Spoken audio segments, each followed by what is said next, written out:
మీరు ఒక్క విషయం చూడండి, ఇటీవల 3 సంఘటనలు చెప్తున్నాను. ఇలాంటి 30 ఉన్నాయి, 300 కూడా ఉన్నాయి. మనందరికీ ఒక రాజధాని అవసరమా లేదా మిమ్మల్ని అడుగుతున్నా. ఏమమ్మా, కావాలనా లేదా? కావాలి అనుకున్నాడు చేతుల పైకెత్తండి.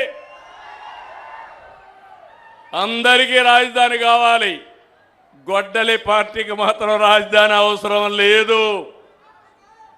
ఎన్నికల కంటే ముందు మొట్టమొదటిసారిగా అసెంబ్లీ హైదరాబాద్లో పెడితే నేను కూడా అమరావతిని సపోర్ట్ చేస్తానని చెప్పాడు.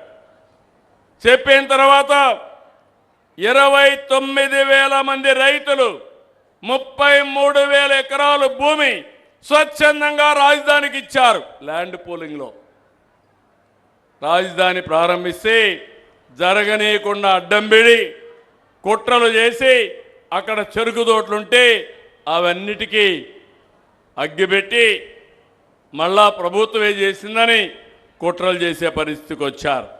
వీళ్ళకి అలవాటే. బాబాయిని గొడ్డలతో చంపేసి నా మీద కేసు పెట్టిన వాళ్ళకి నేరాలు చేయడం అంత కష్టం కాదు. అయిపోయింది, పని అవుతా ఉంది. 2019లో మనం ఓడిపోయాం. 2019లో ఓడిపోగానే మాట మార్చేశాడు. మాట మార్చి ఆ రోజు చెప్పింది మీరు చూస్తే 3 రాజధానులు, 3 ముక్కలాట ఆడాడు. 5 ఏళ్ళు ఏమీ చెయ్యలేదు. బయట పోతే అవమానం. ఎవరన్నా తమిళనాడు నుంచి బయట పోతే మీ రాజధాని ఏదంటే గర్వంగా చెన్నై అని చెప్పేవాళ్ళు. తెలంగాణ నుంచి బయట పోతే మీ రాజధాని ఏదంటే హైదరాబాద్ అని నేను డెవలప్ చేసిన రాజధాని గర్వంగా తెలంగాణలో చెప్పేవాళ్ళు.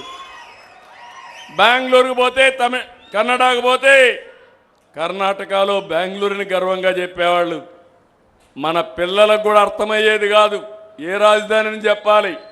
3 రాజధానులు అంటే ఓ మీకు 3 ఉన్నాయా అని అందరూ నవ్వేవాళ్ళు. ఇలాంటి అవమానాలు భరించాం. మళ్ళా మన ప్రభుత్వం వచ్చింది.